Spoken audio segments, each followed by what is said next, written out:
시청자 여러분 안녕하십니까. 오늘은 살아있는 공자 말씀 생활로 언어 위정편 10장에 대한 그 말씀을 드리도록 하겠습니다. 위정편 10장, 위정편 10장은 이러한 내용으로 이루어져 있습니다.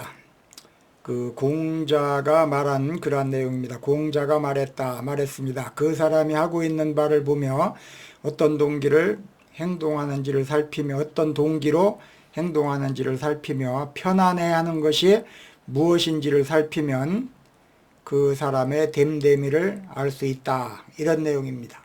공자는 사람이 어떤 그 존재인지를 알기 위해서는 세 가지를 살펴야 한다라고 이렇게 말하고 있습니다. 첫 번째는 그 사람의 행동의 목적, 이나 이유 이런 것을 보면은 그 사람이 어떤 사람인지를 알 수 있다. 이런 얘기고, 두 번째는 그 사람이 어떤 동기에서 어떠한 동기 이유에서 그러한 행동을 했는지를 살펴보면은 그 사람이 누구인지를 알 수가 있다. 이런 얘기입니다.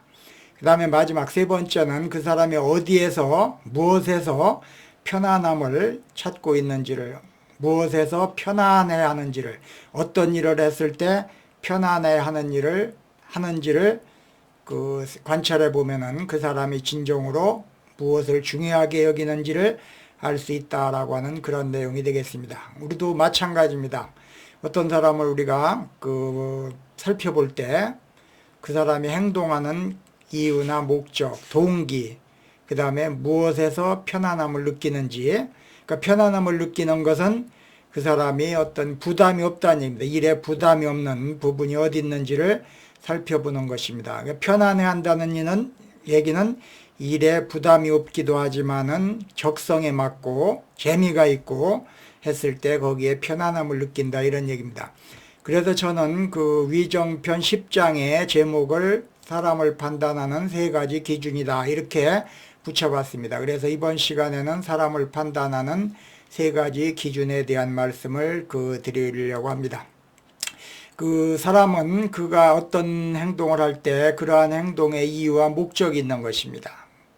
이유와 목적 없는 행동은 없어요.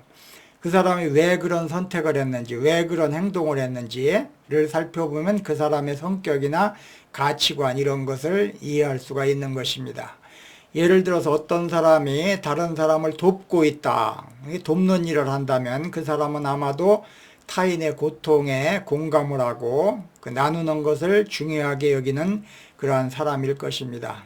또는 누군가 자주 거짓말을 한다면 그 사람은 왜 그런 행동을 하는지를 생각해 볼 필요가 있는 것입니다. 그 사람이 거짓말을 하는 이유가 무엇일까? 왜 거짓말을 할까? 이런 것을 통해 그 사람의 내면을 이해하려고 하는 노력이 필요한 것입니다. 그 다음에 공자는 그 사람을 판단할 때 그 사람의 행동, 동기를 살펴야 한다라고 이렇게 이야기하고 있습니다. 어떠한 동기에서 그러한 행동을 하는가? 어떤 학생이 공부를 한다라고 했을 때 그 공부하는 동기가 뭔가? 성적을 높이려고 하는가? 아니면 즐거워서 하는 건가? 아니면 부모한테 칭찬을 받으려고 하는 건가? 아니면 선물을 받으려고 하는 건가? 등등 이런 것을 따져봐야 된다, 이런 얘기가 되는 것입니다. 같은 행동이라도 동기가 다르면 의미가 달라질 수가 있습니다.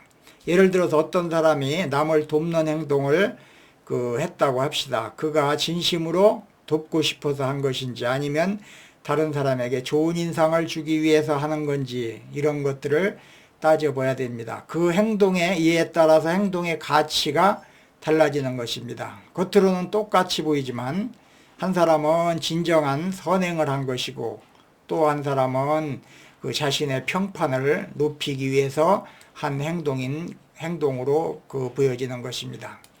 그 다음에 세 번째는 공자는 그 사람의 진정으로 편안함을 느끼는 것이 무엇인지를 살펴보면 그 사람이 누구인지를 이해할 수 있다라고 이렇게 이야기를 하고 있습니다. 사람이 무엇에서 안정감을 느끼는지, 무엇을 중요하게 여기고 만족감을 느끼는지 이런 것들을 보면 그 사람이 추구하는 가치와 목표를 알 수가 있는 것입니다. 사람마다 편안함을 느끼는 것이 다릅니다.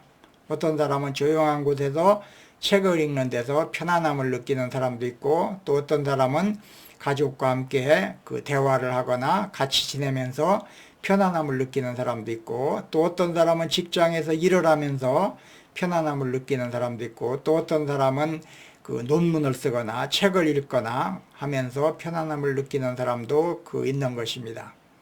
또 어떤 사람은 술을 마시면서 편안한 사람도 있겠죠. 술 마시고 그 다음에 유흥하고 이렇게 하면서 그 편안함을 느끼는 사람도 있을 것입니다. 그 사람이 어디에서 편안함을 느끼는지를 살펴보면 그 사람의 내면을 더 잘 이해할 수가 있을 것입니다. 그 부모가 자녀를 가르칠 때도 마찬가지입니다. 가르칠 때도 자녀가 부모는 자녀가 하는 행동만을 보고 판단할 것이 아니라 어째서 그런 행동을 하는지, 어떤 환경에서 가장 편안함을 느끼는지, 그 다음에 동기가 무엇인지 이런 것들을 살펴볼 필요가 있는 것입니다. 이런 것들을 바탕으로 자녀가 올바른 방향으로 성장할 수 있도록 도와줘야 하는 것입니다. 자녀가 성적이 좋다고 해서 무조건 기뻐할 것이 아니라 공부하는 이유가 무엇인지를 살펴봐야 합니다. 만약 자녀가 새로운 지식을 배우는 것에서 즐거움을 느낀다면 자기주도적인 학습자가 될 가능성이 높습니다. 이러한 아이들은 나중에 그 배움에 그 학문을 한다든가 이런 분야에 일을 할 수 있도록 유도해주면 의미 있는 삶을 살 수 있을 것이라고 볼 수가 있는 것입니다. 우리는 동기가 있습니다. 동기. 우리가 어떤 일을 할 때 동기가 있는 것입니다. 교육에 있어서 동기는 상당히 중요한 것입니다. 영어로 모티베이션, 동기라고 하는 게 중요한 것입니다. 동기라고 하는 것은 어떤 일이나 공부를 하는 그 이유, 목적 이런 것들을 포괄해서 동기다 이렇게 이야기합니다. 동기에는 두 가지가 있습니다. 첫 번째는 외재적 동기가 있습니다. 두 번째는 내재적 동기가 있습니다.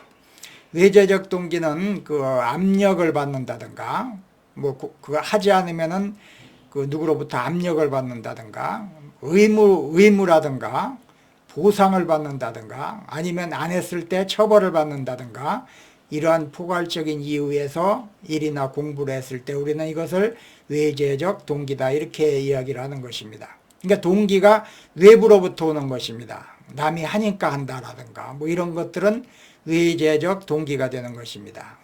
그 다음에 두 번째 내재적 동기가 있습니다. 내재적 동기라고 하는 것은 어떤 일이나 공부를 하는 그 이유나 목적이 나의 마음속에서 우러나서 하는 것입니다. 마음속에서 우러나서 하는 것입니다. 흥미가 있거나 즐거워서 하는 그러한 일이나 공부 이런 것들을 우리는 내재적 동기다 이렇게 얘기하는 것입니다.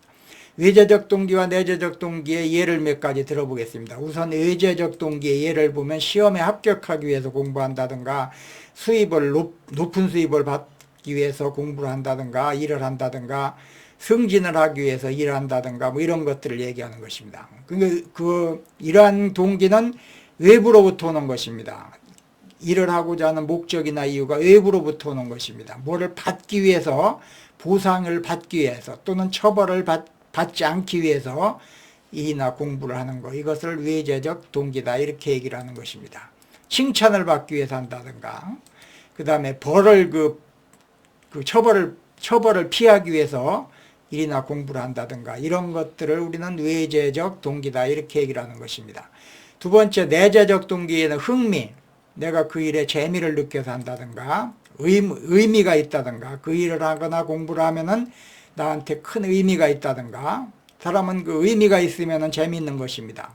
어떤 일을 하는데 의미가 있다 그러면 즐겁고 재미있는 것입니다. 공부도 마찬가지입니다. 의미가 있다. 난 공부했을 때 의미가 있다. 성적을 높이기 위해서 공부한다. 시험에 합격하기 위해서 공부한다. 이거는 재미로 하는 게 아닌 것입니다. 이거 의무로 하는 거다라고 볼 수가 있습니다. 이런 걸 의재적 동기다라고 얘기를 하고, 나한테 의미가 있어서 공부를 한다. 이거는 내재적 동기다 이런 얘기입니다. 어떤 게 더 능률적이겠습니까? 당연히 내재적 동기에 의해서 공부를 하거나 일을 했을 때 더 효과적이고 결과가 많이 난다 이런 얘기입니다. 그 다음에 열정, 아주 그냥 열정이 있어서 책을 읽는데 열정이 있어서 내가 책을 읽는다. 그럼 밤새도록 읽게 되는 것입니다. 그런데 어떤 사람은 책을 읽으면은 졸음이 온다. 그거는 외재적 동기에 의해서 책을 읽는 것입니다. 외재적 동기에서. 호기심이 있다든가, 호기심에서 공부를 한다든가, 일을 한다든가, 즐거움에서 일을 한다든가, 이런 것입니다. 그러니까 우리 부모들은 자녀가 내재적 동기에 의해서 하는가, 외재적 동기에 의해서 하는가. 그러니까 이거를, 내재적 동기를 유발시킬 수 있도록 부모는 노력해야 되는 것입니다. 무조건 압력을 준다든가, 그 다음에 보상을 해준다든가, 너 시험 100점 맞으면은 뭐 사줄게. 이렇게 이런 걸 걸면 안 됩니다. 처벌을 한다든가, 너 하나 틀렸지? 너 한 대 맞아봐. 이렇게 처벌을 한다든가, 너 벌을 세운다든가, 이렇게 하는 외재적 동기에 의해서 공부를 하도록 하면은 그 학생은 결과가 안 좋은 것입니다. 그러니까 우리 부모님들은 자식한테 내재적 동기가 유발될 수 있도록 공부를 할 수 있도록 도와줘야 되는 것입니다. 내재적 동기를 유발시킬 수 있도록 부모가 노력해야만 학생들이 흥미나 호기심, 열정 이런 걸 가지고 재미있게 공부를 하게 된다, 이런 얘기입니다.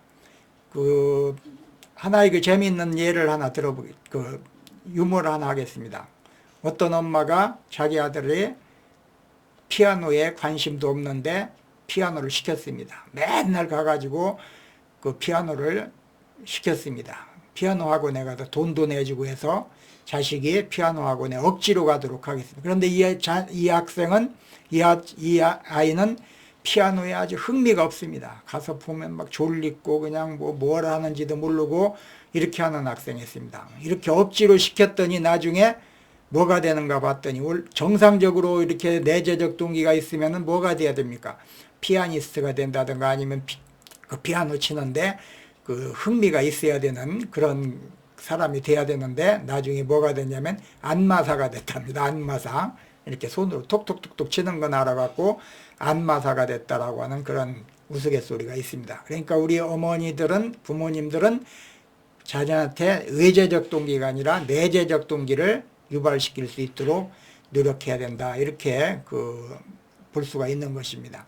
자녀의 행동이나 목적 뿐만 아니라 동기, 편안함에 대해서 살펴야 진정한 교육이 이루어지는 것입니다. 이런 것들은 전부 다가 내재적 동기를 이야기하는 것입니다. 자녀의 행동의 목적 뿐만 아니라 동기나 편안함, 어디에서 편안함을 느끼는가, 무엇을 했을 때 자녀가 진정으로 편안함을 느끼는가, 이런 것들을 잘 살펴서 그런 쪽으로 유도를 해야만 자녀가 나중에 성장했을 때 성공적인 삶, 의미 있는 삶을 살 수 있다라고 하는 그런 내용이 되겠습니다.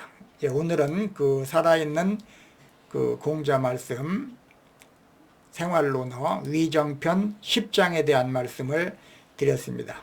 오늘은 여기까지 하겠습니다. 시청해 주셔서 감사합니다.